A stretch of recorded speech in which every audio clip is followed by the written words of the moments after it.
Howdy, howdy, howdy. My name is Brian, aka the Red Dirt Aggie, and I wanted to take the time to tell you a little bit about something awesome that I came across recently, and that is Arrowhead Ranch Leather.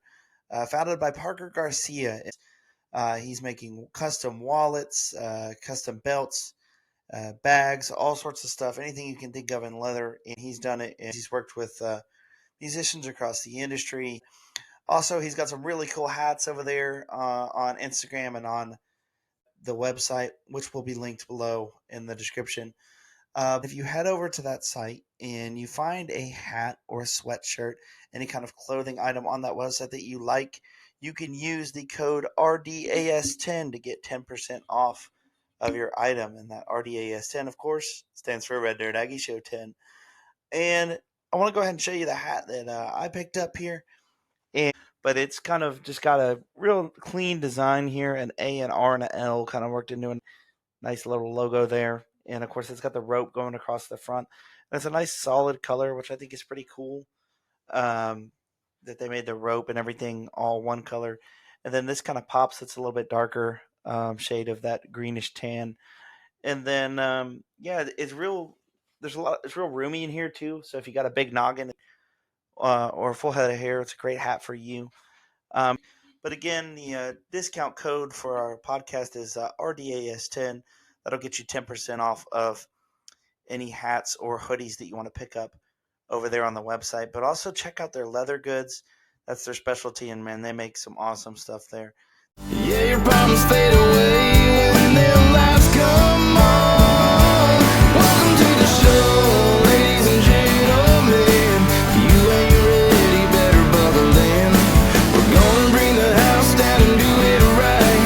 Somebody's gonna get lucky tonight. Girls and boys, everybody make some noise.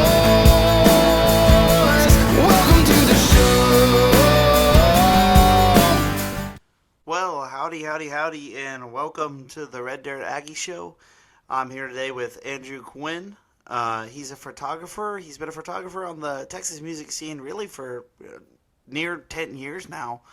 And he's here today to kind of give us a different perspective. I know usually we have musicians on here, but I'm really excited to get to hear something a little different today, just a different perspective from the industry. And how you doing today, Andrew? I'm good, man. How are you? Thank you for having me. Oh, I'm doing great. Another day, made it through another day. I'm tired, but happy to be doing a podcast. That's always a good thing. But so really, how did you get your start or get involved in what you do now, being a photographer in the industry? Yeah, man. I live in New Braunfels, Texas, which, for people that don't know, which if you're a fan of Texas music, New Braunfels is a hot spot. Oh yeah, It's kind of where I'd say a lot of Texas musicians live. At one point or another in their career, you're going to live here. Because you're so close to Austin, you're so close to San Antonio, and there's just an amazing culture of music support here in New Braunfels. We moved here in 2010 when I was going into fourth grade, and I went to a private school here. And long story short, it's an elementary and middle school. That's the private school, kindergarten through eighth grade. oh And wow, when you're in eighth grade, you pair up with a kindergartner to go to class. To go to chapel every Wednesday. They say it's for like morale building or whatever. It's to give the kindergarten teacher a break. But sure, which they my deserve. chapel buddy was Dirk's Canada, Cody Canada's son. Oh, cool. Uh, Okay. so I became friends with their family. They're some of the coolest people I've ever met in my life. Yeah. Just as nice as can be. Hmm.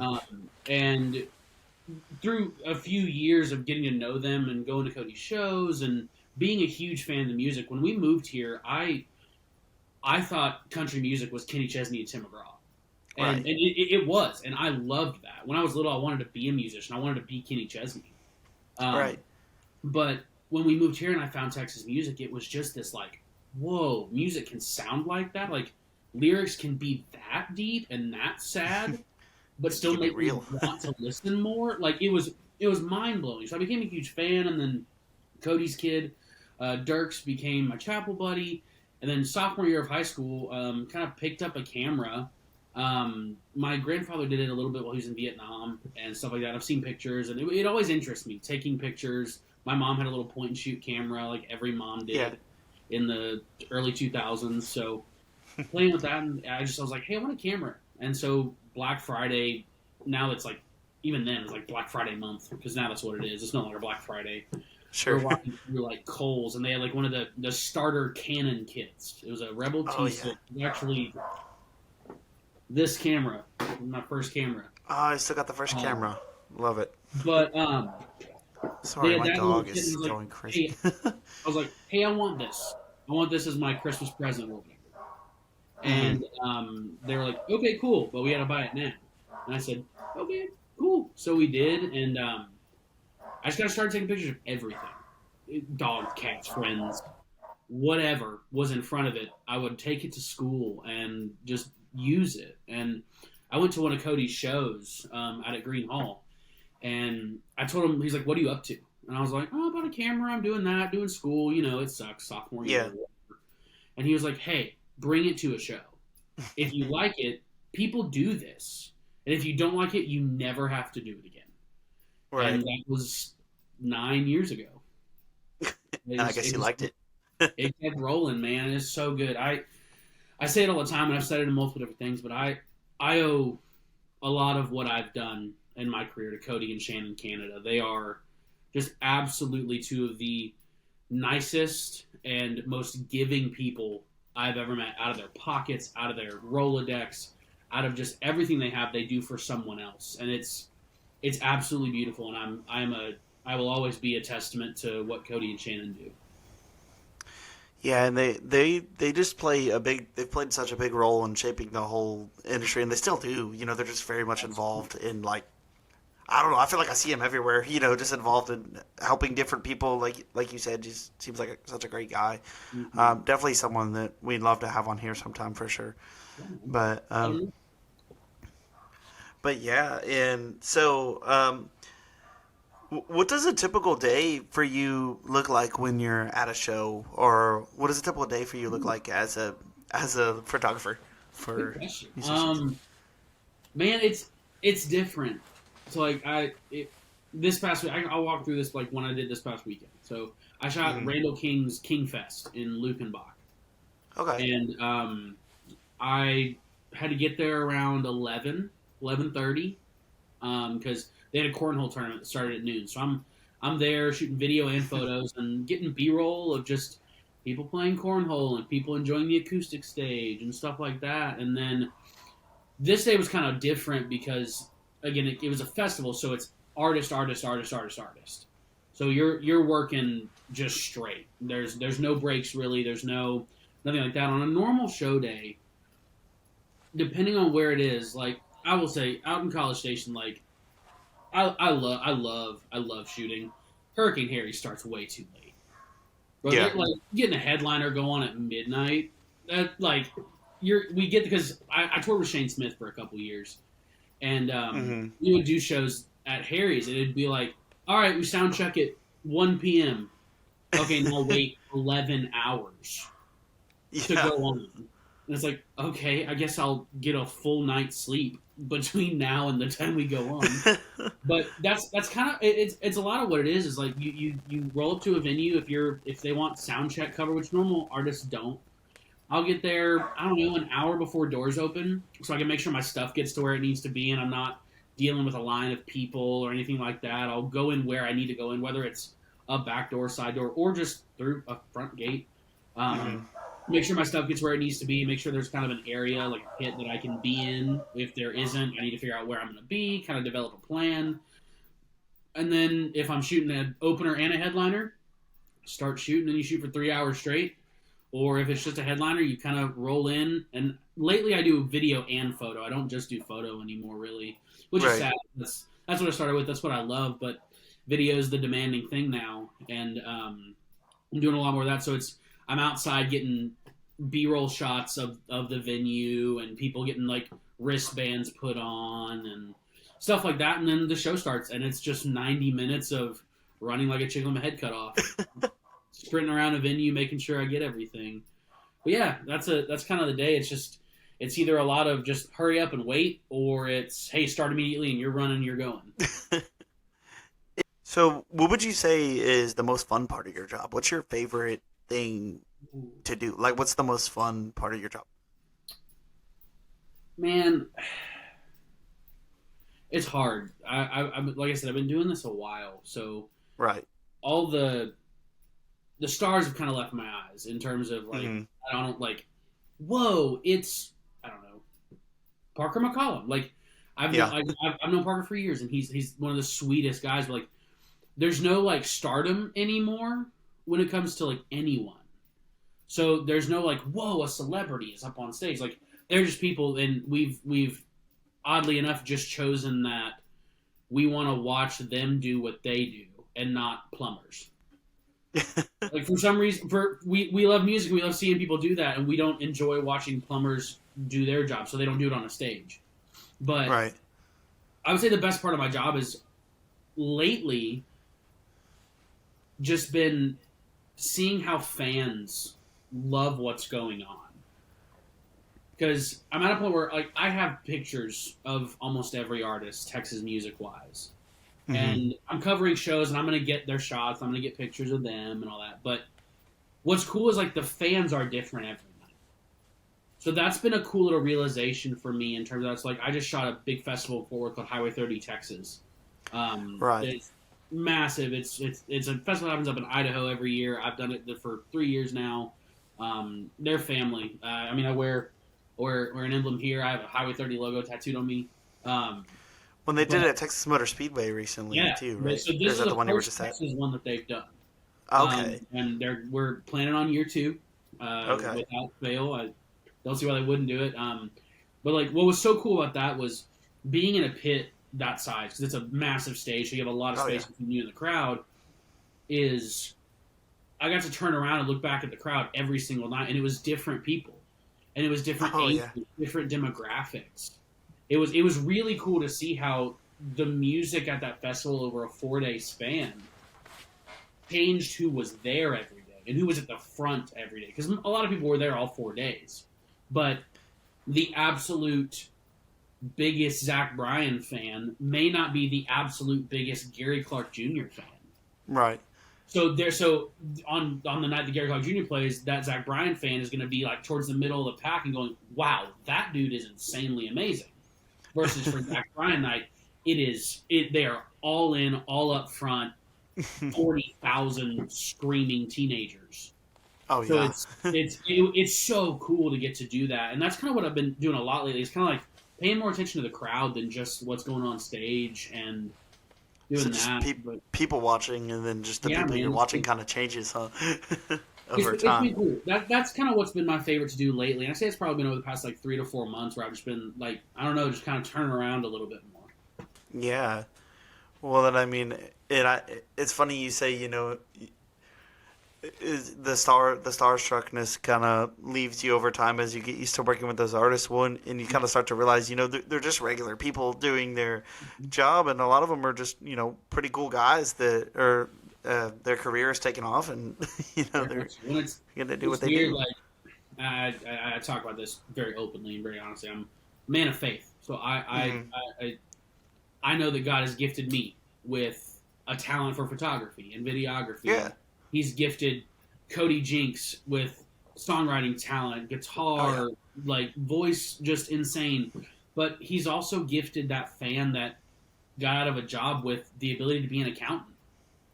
Yeah. And he's gifted you to be a teacher. And in the exact same way, those gifts are not one better than another. So we're like, they're just people. They've just been blessed with something that we want to watch for some reason.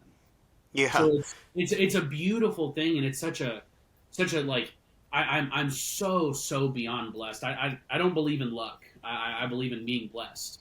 Yeah. And I am so much more blessed than I deserve to be. But we all are. So it's this amazing thing that I get to see every week. Is like, yeah, Co Wetzel's a normal guy. He puts his pants on and eats lunch just like everyone else. I've heard that he's the nicest guy, like, on the planet, too. gosh. Everybody says, he's got his persona where he's like, where he he's like this crazy guy who does all this stuff, but like everyone says he's a very like down to earth and just nice, He's so genuine guy. sweet. Like you can tell when certain artists aren't the greatest in terms of, hey, maybe they've had some success and they think they're a little bit bigger than they are or whatever. But like the first time I saw Co and shot Co was at Cheatham Street Warehouse in San Marcos, and there was maybe 25 people. Maybe. Yeah. That's like the middle of his set. There was 25 people, and then they all went to the square and got drunk. But 2 weeks ago or 3 weeks ago at Highway 30, he had a crowd of 20+ thousand. Mm-hmm. And then I saw him And the it's weekend just- before at the AT&T Center, which that's not, now the Frost Bank Center in San Antonio. And there was 18,000 people there, and every single different point I get to go see him, give him a hug, say how you doing, dude, and we have a conversation, and he's consistently the kindest guy. But a lot of that also has to do with the people they keep around them, and Right. Co has kept his band consistent. He has added to it, but he's kept it very consistent.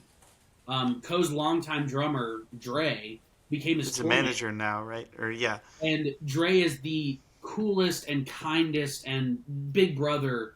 Just their whole group, all the way up to their management and Jeb Hurt at Floating Leaf. They're just the kindest people, and it's such a testament to keeping good people around you. That they're ballers, and they're very good at what they do, and they're going to show that they're good at what they do because that's what they are doing. That's their job. But they're doing it in humility as far as they can. And they're doing it helping other people so much. And it's a beautiful thing. And Co and his whole team are fantastic. Yeah, and it's these artists like Co and like Parker, who Parker, by the way, I saw him the first time I saw him was opening for Josh Abbott at Harry's, and it was kind of a similar thing. Like there were maybe 100 people there, watch Parker, and then even the next time I came back, which was only like a year later, he was the headliner, and it was a summer thing, and there was like just way more people there, and just watching the growth over the years, and now he's playing arenas and stuff, and on tour with Morgan Wallen. And I love how Harry's does the summer series where they bring in two artists and do an acoustic. Yes. I love that, especially in like a college town where your whole population basically leaves. Right. It's such a good idea because you get double the draw, and there's such fun shows. One of my favorite shows I've ever done was when I was touring with Shane, and we did it was Shane and William Clark Green. Oh yeah, I heard that one. Good. Yeah, yeah, and then they did another thing at Harry's too. They did like an acoustic. Him and Co used to do an acoustic Christmas show there for that tour, the Naughty or Nice tour. Yeah, dude. And I just put in a box. So I recently moved, and I just put into a box like a bunch of because I have like hundreds of T-shirts. That's the one thing. Like artists like take T-shirt, take T-shirt, take T-shirt, and at between my sophomore to my junior year of high school, I was doing close to 280, 290 shows a year. Wow. While being a student. But I wasn't getting paid because I didn't know how to ask for money at that point to do this job. But all these artists were like, take a T-shirt, take a hat, do this, do that. And I was like, okay, cool, whatever. I counted when I moved. I had 145 T-shirts in my closet. I had trash bags full too. But that's almost a half a year's worth of clothes. But the kicker was 120 of them were black. Because that's all I wear. You're a photographer. You got to stay hidden. But I'm gonna rep the band that I like. So wearing a black T-shirt and all that. But like funny you said the Naughty or Nice tour. I found their I think it was like the first tour, Naughty or Nice tour they did. It's like a red T-shirt with Co and Parker's like cartoon faces on it. So I never wear it.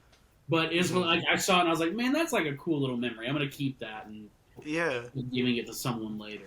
I have one of his first hats, like right back there, just the white with the red patch on it, the Parker one.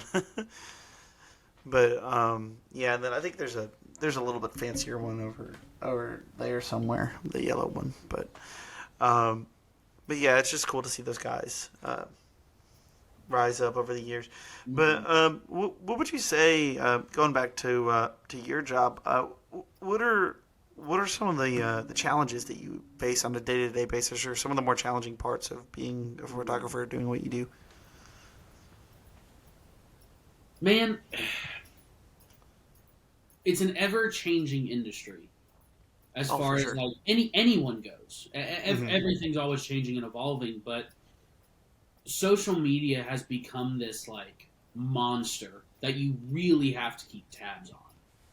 Like, Yeah, and it's important. just we were talking before the podcast started, just like different tactics to make Instagram and Facebook, and I don't use Twitter. I'm not a fan of Twitter at all, so I stay off of it. It's hard. If it would benefit my business, I don't need it. I don't want it. But on Instagram and Facebook, is like they want you to use their stuff. They want you to like do everything you can to be on their platform, and not just like they want you to post every day or 5 times a day or whatever your plan is. Like they want you to use all their little features. They want you to be up on the newest thing. I remember when Reels started, when I was touring with Shane, and it was just like, man, this is dumb. I don't want to make vertical videos. Like, Right. I want to make movies. I want to make horizontal videos.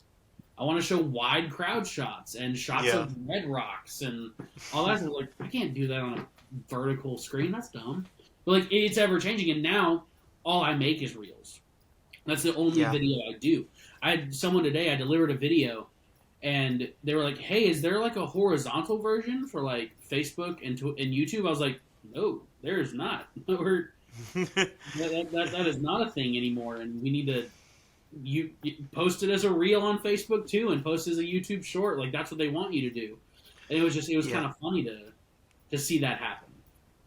And that's something I deal with the podcast a lot too. I'm the only one that that's on my team or whatever. It's just me, and so finding the time to make reels and TikToks and stories and just regular picture posts on Instagram and Facebook, plus posting the actual episodes to YouTube and Spotify and everything. It takes time, and you gotta edit them and make it's social media takes up a good portion of the time, but that's also how you grow the podcast. I mean, that's how we found each other to do this podcast. That's how I reach out to the artists. So it's definitely important for sure. But yeah, like you said, it is always changing, man. And who's the little bit of a different style question, but who's the funniest musician that you've ever worked with? Who tells the best jokes, or who's the most entertaining or on funny? Stage or off stage? Both, I guess. If you have different answers. On stage, Win Williams. He's Oh, yeah? funny and goofy, but in like a cool way. That he can just do a little shimmy thing and laugh at me like while I'm in a pit, and like he's really fun on stage. He's funny on stage, but off stage, man, it's never really frontmen. Frontmen are like not necessarily always it's always like a drummer that's just insanely funny, or like that. But funniest frontman, dude, Parker's hilarious. Yeah. But it's also he delivers my kind of humor. It's like dry, kind of like methodical humor, where it's like, are you joking right now? And then you find out he's joking, you go, oh, that's the funniest thing I've ever heard in my life. But I didn't know if you were joking or not. So like so he's really funny. Who else is funny, man? Austin Meade is hilarious. Oh yeah, I can see that. He's real funny. Who else? Just trying to think. Austin Meade's another Aggie. He is, yeah, man. Yeah. He is an Aggie.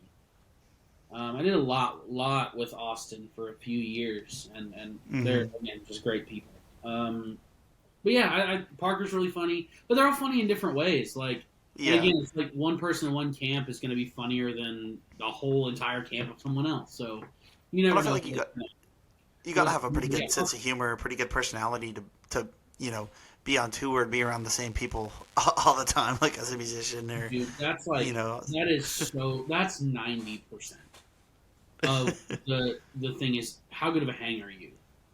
Right. Because if you are not fun to be around, it, you can be the best musician ever, and it's not gonna work out for long. Yeah, Because because I mean, everybody's got to get along. it's like with anything else. I mean, I'm sure at where you teach, if there's a teacher that's just not a girl, like they can be good at math, but if they like suck as a person, they won't have that job for long because they're not going to Yeah, interact with students well. They're not going to interact with fellow teachers and other faculty. Same sure. thing. Same thing for bands where it's like, hey, if you're a jerk, these fans aren't going to want to interact with you, and other band members aren't. And you're not going to be like a good fit with the band. So it's 90%, maybe not 90. I'll give it a little less credit than that. 70% is how good of a hang you are, and then 30% is like, okay, show me how good of a musician you are. Yeah, absolutely, man. And when you're out on the road, so I take it you're probably out on the road quite a bit. You know, going to different events, playing different shows. Uh, what's your go-to gas station snack out on the road? You pull in a gas station. What are you getting?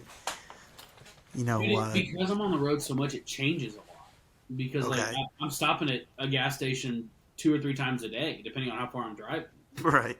So it's a goat answer because like it's a tour answer. Dots pretzels, you can't beat. Oh yeah, Like the regular ones, but I've also recently the honey mustard ones, so good, so I'm a good. big fan of the cinnamon sugar ones. I don't know if you've Those had are really, those, but yeah, those those are are really good good. too. And they have like ones that are almost like Cheetos too. That have hmm I like the cheddar ones, the regular ones, and the cinnamon ones. Those are always good. The what else? I used to be really big into like the Nerds gummy clusters. I really like Oh fruity candy, but I've kind of yeah. switched, and I am like all Reese's all the time now. Oh yeah.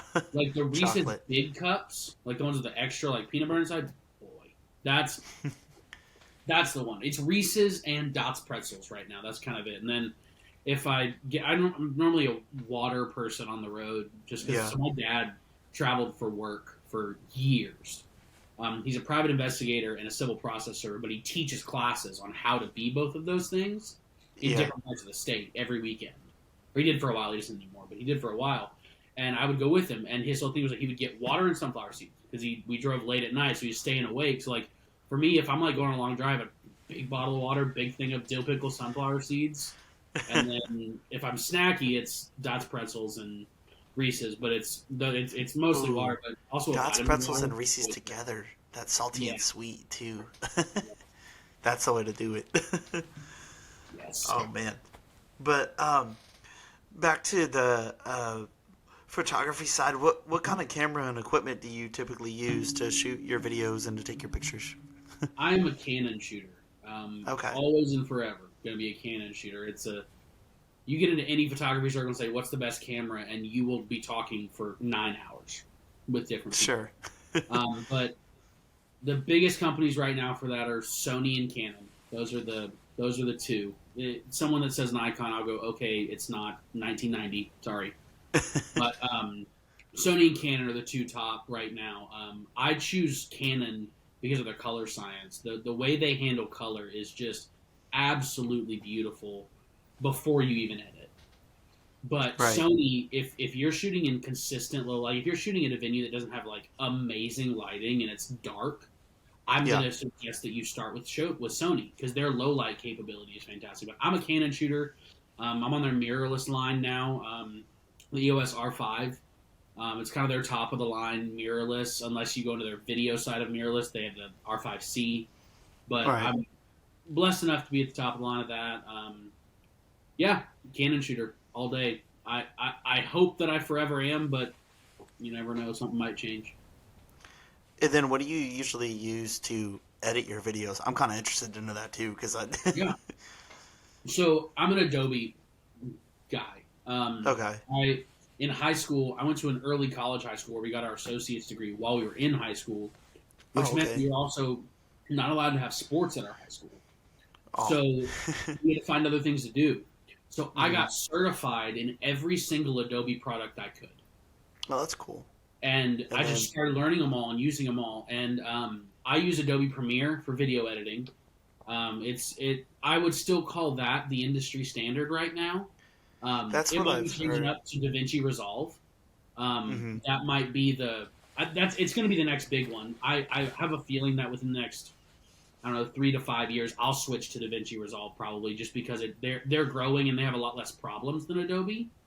Hmm. But I use Adobe Lightroom for editing. I'll never leave Lightroom.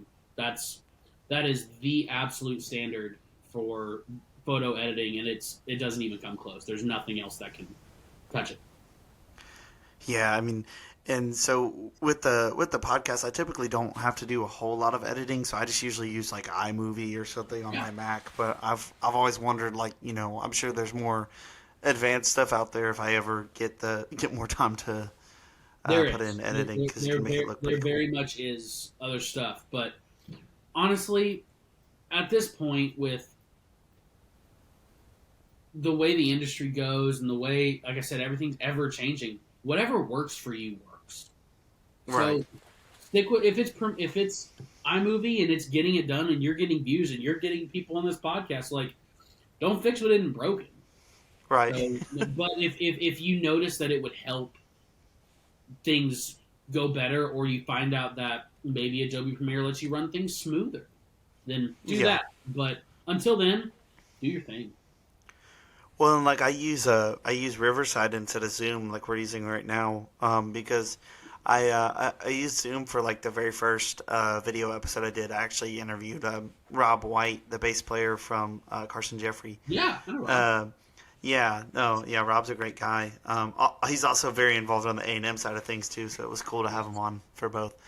But the thing with using Zoom is that whenever it like the quality gets low or something when you're on the call, then that's how it records it. But when you do this, it records locally and then uploads, so you get the actual local recording on both sides, and it matches them together Oh, for you automatically. So it's pretty cool. that's dope. I Yeah. didn't even know So that. That's okay. That makes sense because like on my screen it says 91% uploading. yeah, so it'll That's upload so as cool. it's recording, but records locally, and then there's like some editing stuff built into this too, Mm. where it'll actually put a script of what you're saying up there, and it'll like there's AI tools in here and stuff. So it's kind of like a simplified editing tools in here, and then I take it from there and I put it in iMovie so I can put my intro on it and everything, so, which is pretty cool. That's super cool. Yeah, so I kind of like combined them together to avoid, I guess, having to use something else. I don't know, but it works. Yeah, man, absolutely. But how many shows do you typically do per year? Shows or festivals or just in total? Man, again, as I said before, extremely blessed that it's becoming less, and I'm able to charge more and be more selective with the artists that I get to work with, that I'm blessed enough to work with. But I don't know. I'm probably still hitting between 50 and 100 shows a year. Wow. Um, Yeah. Probably on the if we split that, 75 shows a year. Because there are some weekends I'll do Hmm. 3, but then there's some weekends I'll do none. Like this next weekend, I Right. currently don't have anything booked, but I have 2 possible things that might show up. So you never know. But Yeah. I'd say between 50 and 100, and it's such a sweet spot to be in because I get to again I get to pay my bills. I get to make rent. I'm blessed enough to do that. That God's given me that opportunity, but I get to help out artists when I want to help out artists too, which is awesome. Yeah. I am always and consistently going to fight against set prices. Hmm. I don't have a set pricing model because I know that at different points in my life, outside of photography, I've needed things to help me Yeah. get from point A to point B, and people have given me breaks and things like that. Same thing with my family. We are testaments of being blessed by communities, especially like here in New Braunfels. We are Yeah. extremely blessed. So if there's an artist that's young that can only pay me $100 to come take some photos, if it's a local show, I'll take your $100. I'll do Hmm. that. But if it's a stadium act that wants to pay me X amount of that can't afford to pay me my X amount of dollars, they're going to pay me my X amount of dollars. So Yeah. I'm always going to be artist forward because I know how much they've done for me. Even with the artists that I've never met before, it's like, man, you never know where this artist is going to go. That's Yeah. the biggest testament to music right now is you have no idea Yeah. what's happening. You really don't. I mean, And people can blow up overnight, and like that. yeah. And what's crazy is I don't even know sometimes. So like there was a show I shot a few weeks ago for a guy named Dylan Gossett. He's like Mm. he got super famous on TikTok and was like Oh yeah. it was a big deal when I shot him. I had no idea. I'm not like on TikTok really. I don't have time to devote to scrolling and seeing what's going on. So when I looked him up, he hasn't put out an album yet. He put out an EP a couple weeks ago, and it's fantastic. But like he had one song called "Cold" that had millions of streams, and he didn't have anything else that had close to like I don't know 100,000 streams. Yeah, people will sometimes post their music there first before it even gets like out, and people already know the songs. That's Nope. like what's the Richmond, north of Richmond? Yeah, like he just people like that just blowing up left and right. They, again, going back to like you said, the ever changing social media, something you got to keep an eye on. And that's For sure. again, like back to the pricing thing. It's just like you never know when you're going to find a gold mine. And I'm again living in New Braunfels. If there's a big enough crowd, you throw a rock, you're going to hit a musician that's talented than most of what you actually hear every day. And they'll never be discovered. They'll never play anything more than an open mic night here in New Braunfels. One, because maybe they don't want to do it, or two, they just never actually get that opportunity to be discovered. But I'll work for those guys. That's like, there's so many photographers right now, and I won't name names, but there's so many that go, oh, I work for big artists. I work for and not like tour photographers. I'm talking like independent photographers that are doing the gig based thing. They'll go, oh, that's too small of a show. They can't afford to pay me $500, and so I'm not going to take $400. Like, come on, be a human for half a second. Yeah. Also, one of the biggest soapboxes I'll get on. One, Cody Canada is my hero and continues to like bless me and continues to be the reason I'm doing this. And two, we get to pretend that we have real jobs.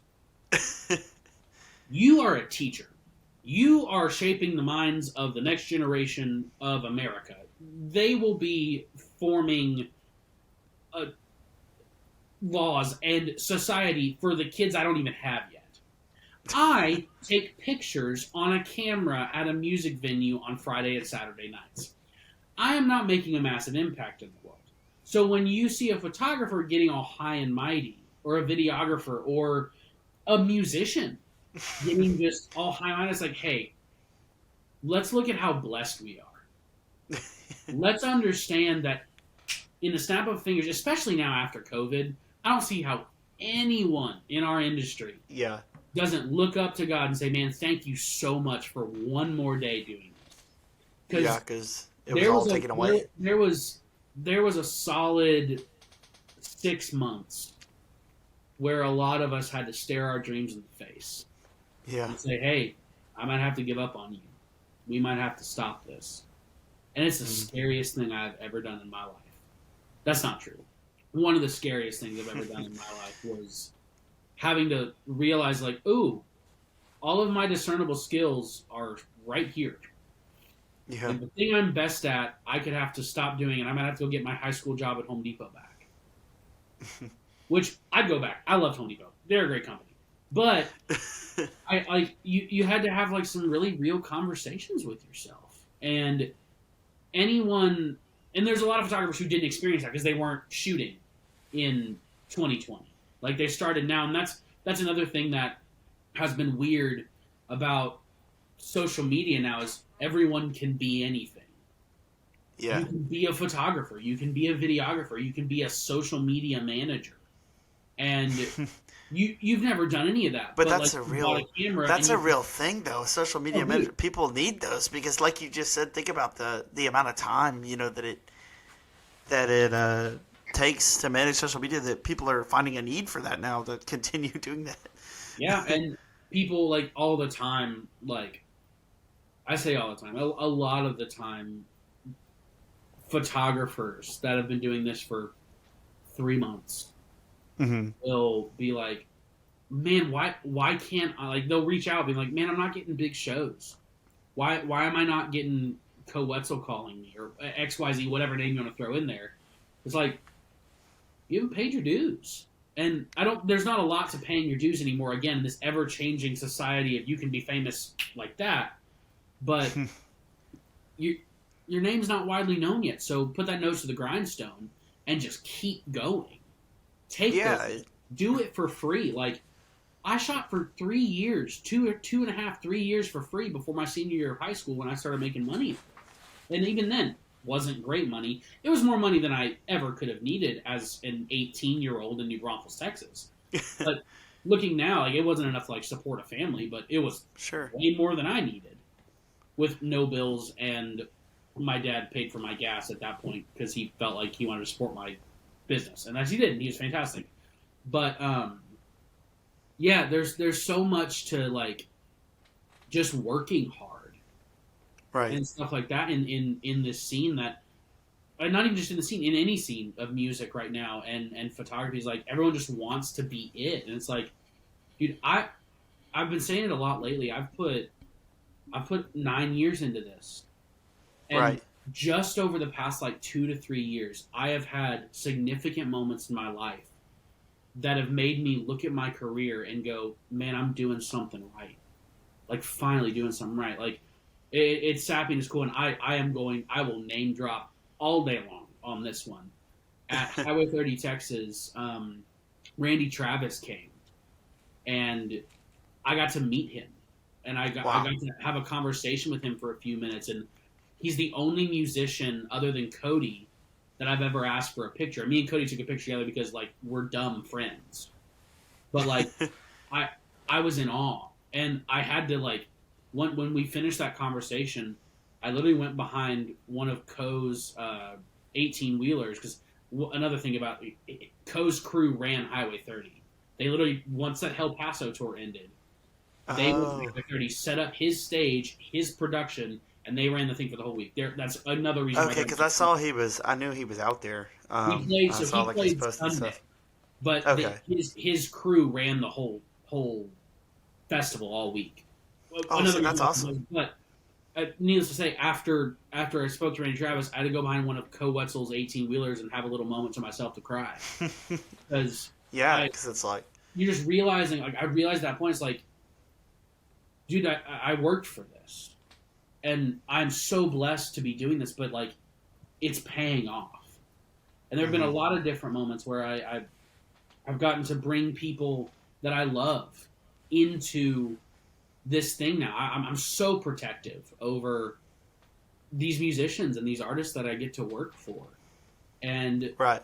I have a girlfriend right now that I love with my whole heart, and I plan on marrying this woman. And I've gotten to bring her into shows and into different places and getting her, like, introducing her to my family. Because Yeah. the way my family works, it's me, my mom, my dad, and my sister. Like, it's us four against the world. We don't really interact with either side of the family all that much just because they don't get together, and there's also, we just don't get along. So, Right. so I've been able to make family in the music industry. And I'm lucky enough to call people brothers and sisters in legitimate aspects. So I'm getting to like introduce her to those people, and like just different moments over the past couple years where I've just been, man, like God's got me, and my work is paying off, which has been so cool. Well, and I can relate to that a little bit. I mean, just starting the podcast, and I mean, I've obviously not been at it as long as you have. The 9 years. I mean, with me, only about a year or a year and a half, I guess, total on the podcast. Maybe a year of videos, and I think a year and a half total. We started just audio only originally, Um, but it's just it's very surreal. Like when you look and you're like, oh my god, like Parker was on my podcast, and he's like, he. It's just that you have those moments every now and then where you're like, wow, like maybe people actually are watching this, like that I don't know. Because the first few videos I make, I was getting like 5 and 6 views, and I'm like, oh, it's just my family watching. But then you start to see like 20 or 30, and you're like, okay, wow, like maybe some people I don't know are watching or they're sharing it. And then, when the Parker one came out and it got like 2,000, I was like, whoa, like people are actually watching this. And then I put out one the other day, and someone messaged me, and they're like, I really enjoyed your episode with this artist. And like, then I went and looked, and that person has like a tattoo of the artist on them. Yeah. So I'm like, oh wow, like they're a big fan of this artist, and because they shared my thing now, then maybe they'll watch more episodes of my show. And it's cool seeing the connections that you make and everything, and just networking throughout the whole industry. Something that throughout a whole industry that I've been a fan of for quite a while. It's cool to kind of transition from being a fan into being part of the industry. Absolutely, dude. And that's the one thing I tell, and like when photographers or aspiring photographers, videographers, content creators in the scene come to me and go, what do I do? Bro, talk to everyone. Talk to everyone. You have no idea who you're talking to. Be nice, talk to everyone, and don't be annoying. Don't plug yourself as much as you can. Hey, look at these pictures. I said, don't do that. But be kind and just be where you are. In my opinion, is like I'm where I'm supposed to be because God put me here. So if it's at a really rundown, gross bar on a Friday night, I'm supposed to be there. Yeah. So I'm gonna make the most of it. I'm gonna be kind. I'm gonna talk to people. I'm gonna say hi to a fan. I'm gonna I can't even tell you again. For insurance purposes, I have never done this. Wink. But the amount of times I may or may not have handed my camera to a kid in the front row and brought him into the pit and just be like, dude, do your thing. And I'll get his dad's phone number or mom's phone number, and I'll send it to them. I'll send them the pictures that they took on my camera. And it's just like, it's little moments like that where it's like, hey, that didn't, like, I'm doing my job. I've got my content. So why not let someone else into it? Or it's the little things that matter so much, like going to a merch guy and bringing him a water bottle because he is like dying because the line is so long. And it's saying hi to a bartender, not I'd like a Red Bull. Like it's the simplest of things in this scene that goes so noticed because all of it is so fast paced. You do the same thing every day in a different place. You roll up and wait kind of thing. You roll up, you open a trailer, you load your stuff in, you go, you sound check, you go back to your bus or your van or your hotel room, you wait until your show, you play your show, you pack up, you roll to the next place. So, understanding how blessed you are to be able to do something like that, and then on top of it, change the way you act. Be kind. Don't let that random coffee shop in Seattle be a bad part of your day because you're tired. Go into that coffee shop and say, hi, good morning. I'd like a coffee, please. And you get it. And it can be a good interaction because the road is hard.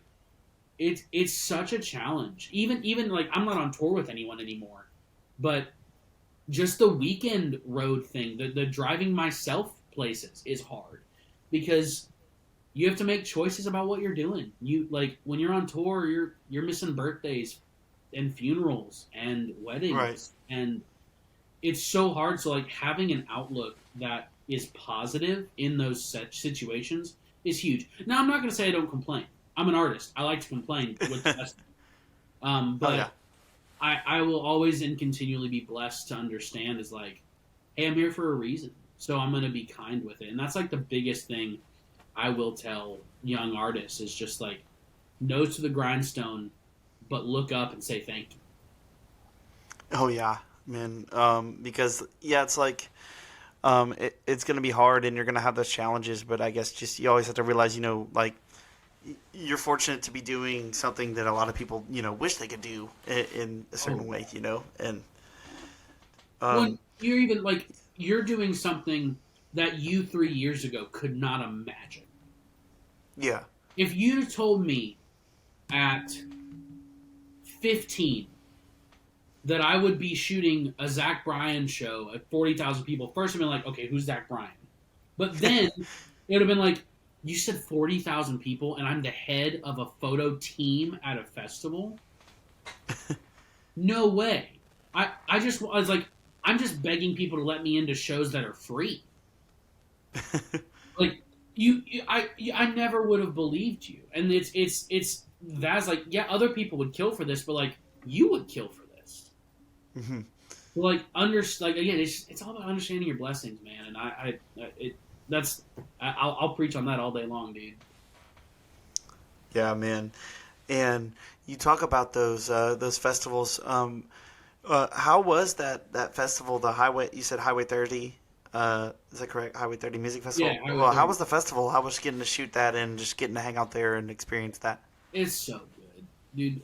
So it's run by a guy named Gordy Schrader. Schroeder, not Schrader.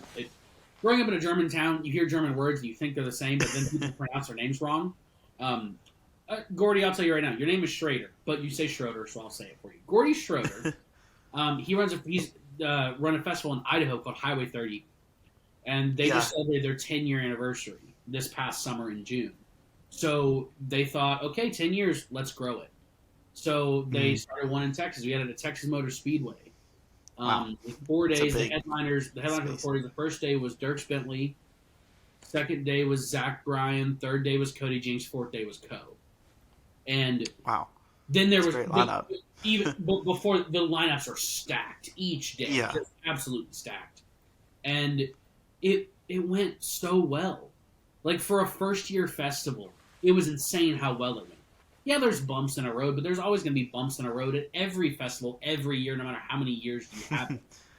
But it's just a lot of people in a little area. Yeah, well, not a little area, but there's always bumps with like that many people in one space at a time. Yeah, it's inevitable that you're going to have things go wrong, but like, it was so good. It was such a good festival, and it was kind of weird. There was, again, this was the third weekend in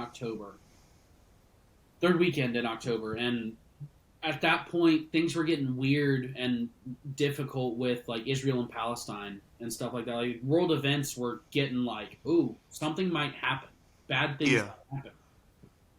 And I was for some reason I was anxious, man. I was stressed. Like, dude, this is a big event. We're going to be the biggest event in the state on Friday night when Zach Bryan plays. Like, I was stressed. And I was like, dude, we're going to have 40,000 people here. And you're like, well, one, we have security measures that are really, really good, and they're amped up because of this, but also it's a big event, and the city of Fort Worth wants to make it a success and a safe success. But there was also just like, man, we got along for 4 days. Yeah. Everyone got along. Everyone was at a music festival having fun for 4 days. And it's just, I think this festival was such a good testament to like, hey, things can be going wrong, but you can have fun. Yeah.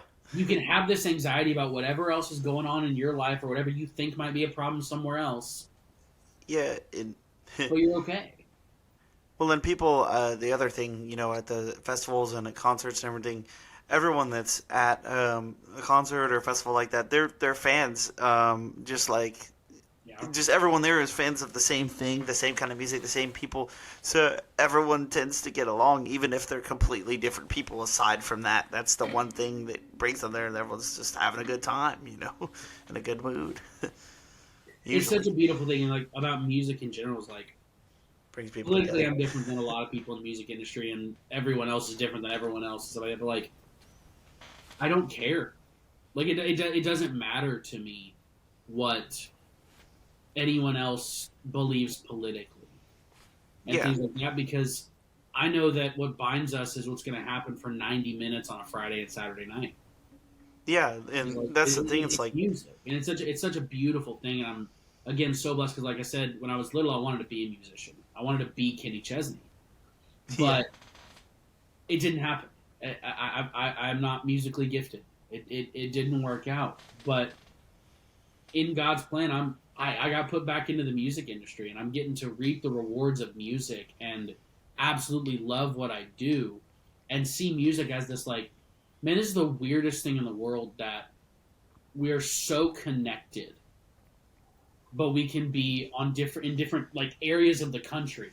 But I know Yeah, that if I have something go wrong in Seattle, Washington, I can call BJ Barham from American Aquarium, and he's gonna know someone there that can go, oh yeah, help you this. And again, I made both of those up, but like yeah, but you never know, and like that's the thing. It's so connecting and beautiful that I yeah, love. that everybody knows somebody who knows somebody. It's all about networking and or word of Mhm. mouth, and that's um, probably a little different than other areas of the country and other music scenes. I would Yep. say, and that's what makes Texas and Oklahoma and the whole red dirt scene special.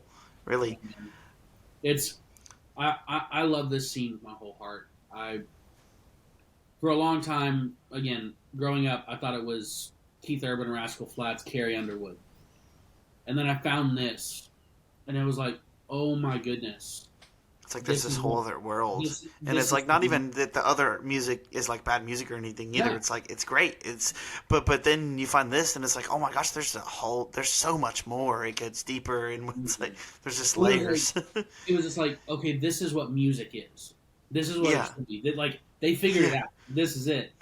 And then for a while, I became a snob. I was like, nah, if it's not Texas or Red Dirt or Oklahoma, I don't want to listen to it. I'm good. No thanks. Gross, bad. And this is like height of like popular country in terms of like it was like Florida Georgia Line and Jason Aldean Yeah. and Luke Bryan. So it was like they were easy to trash. Man, y'all, like, they suck. They're singing about trucks and beer and girls and whatever. Now, I'd like to punch that kid in the face because they're living their dreams too. Yeah. And whether it's with music they actually want to sing, which some of them may want to sing those songs, some of them may not, Yeah. and that's what they're being told to sing. It doesn't matter. They're living their dream, and I am too. So I love the Texas music scene with my entire heart. It has given me a life. It has Right. allowed me to pay my bills and make family, like I've said, but I'm not going to trash anyone else. That's something that I used to do that I really wish I hadn't. Because they're just trying to live. They're trying to work their thing too. And they're praying that something catches and they get to win awards and feel loved by fans. And there's also a shift happening in music right now where I think lines are being so blurred in terms Yeah. of genre and everything like that. There's no real like this is Nashville country. This is Texas country. Because you It's have definitely guys from changing a lot. Texas going to Nashville and being so successful. Like But they're Randall still Quinn. considered Texas artists, but technically they're then in Nashville, so it's kind of Yeah. like that line is definitely getting blurred. Like And like you I think said, Parker and Co. both are on Nashville labels, but they're as Texas as can be. So it's like, and like Zach it's Bryan, he's changing. from Cody Oklahoma, Johnson. but he's not making Oklahoma music. No, I Zach mean, Bryan doesn't sound like a Great Divide and Cross Canadian Ragweed, but he's from Oklahoma. He would call himself an Oklahoman. So where do you fall in there? And it's just like I think the best place to do that is just be like, man, do you like the music? Keep listening. yeah, I like the music. yeah, Here's 5,000 other artists that have started Spotify's today that you can listen to, let alone everything else that already exists. Because that's the thing. There's so much content and so much music and so much everything now. It's like, man, if if you you don't like it, just listen. If you don't, then don't. Yeah, it's kind of like there's no need to trash it because you don't like it. Just like Absolutely. don't listen. Because and that's the thing that whole Texas country versus and then you have artists that are Texas artists that it's almost more like of a rock sound, but it's still considered Texas country. You got guys like Geo, Oh, yeah. Geo and the Higher Guns. He's almost like a pop punk thing. Co Wetzel's kind of shifted more that direction too, to where it's like more rock, but it's cool. You've got almost all sorts of different genres coming in now, and I think a lot of that is just you know a lot of those younger guys grew up listening to that stuff in the late 90s and early 2000s. I know I did. So, I mean, I'm like 27 and like Blink 182 and Sum 41 and all those growing up listened to that too. So it's cool to see. Absolutely. It's been cool to see the change in this scene too, because like I said, I started doing this in like 2015, and Oh, yeah. the biggest artist I think that I could have thought of at that time was Randy Rogers. Oh, yeah. That's It was true. like absolutely on fire. Also, Randy Rogers, absolute bangers. For 90 minutes of a concert, I could sing every song, and I didn't know I could do that. Same thing with Cody Jinks a couple weeks ago. He played 2 new songs, and those were the only songs I didn't know every word to. And I wouldn't consider myself a Cody Jinks superfan. I just didn't realize how much great music he had. But it was Randy Rogers in 2010. I remember shooting a Randy Rogers show at Whitewater Amphitheater in New Braunfels and thinking I was on top of the world. I'm a king. I shot the greatest musician in Texas. And now it's like, okay, one, you have to define what's a Texas artist. And then it's Parker and Co. And seeing that transition of like, I remember watching at Lone Star Jam in Austin. It's a festival that doesn't happen anymore. It used to happen. In 2016, Parker and Co. played right after each other in the noon and 1 p.m. slot, the first 2 slots of the festival. And then now they're headlining arenas and small stadiums. Yeah, it was like 2016, I think it was the first time I saw him too, and he was an opening act at Harry's, and just no one knew who he was, and well, I mean, I'm not saying no one knew who he was, but he was just a lot smaller than he is now, and but I remember leaving there and being like, wow, like I really like this guy, like I really like this music. I started listening to his music, and then but I never knew or never thought, at that time, like, wow, this guy's gonna be, what he is now. It's just crazy. It's awesome. I'm happy for him, but Beautiful thing. but yeah, the Texas scene will do that to you, and just the support that everyone gives to those artists from here. Mm-hmm. What else you got for But me? What questions we got? what's that? What else you got for me? That's it for today, Ooh. I think. That's all. Or actually, no, that's not it. I do have one that we ask everyone that comes on here. Do beans belong in chili? Okay. You were waiting. Hear me out, because I saw it on Instagram. I saw the Treaty guys saying this. Historically, like if we're talking about Texas chili, no. But Andrew Quinn wants beans and chili. I don't need your meat soup and nothing else. Beans help the flavor. It makes it hearty. I also like growing up in Houston in the early 2000s, we had a lot of like Katrina victims moved to Houston. So got a lot of like Louisiana Cajun food. My favorite dish in the world is red beans and rice. So like, yes, I want beans and chili. It makes it taste better. It's a heartier like spoon. Now, one thing I can't stand, and we actually really need to talk about, is like what a lot of Northerners do. I don't want corn in my chili. Okay. That happens, and it's a crime. But beans, like, I get it. But also, growing up not super wealthy, Wolf Brand chili is delicious, and there's no beans in that one that we bought growing up. So, I think it's yes and no. Just depends on the circumstances. Andrew Quinn wants beans in his chili, yes. All right, we got Team Beans over here, Am just I- like Rich and just like me. Has anyone else said yes completely to that? Yes, completely. Really, yes, I don't know. I mean- Usually it's like yes with stipulations. So Yeah, I get it. I think it's a Texas thing because there's also like different kinds of chili. Like some people are like calling chili. Like I like going out to Terlingua. They do a chili cook-off, and like so like that like some of the chili out there like they would criticize you for using ground beef.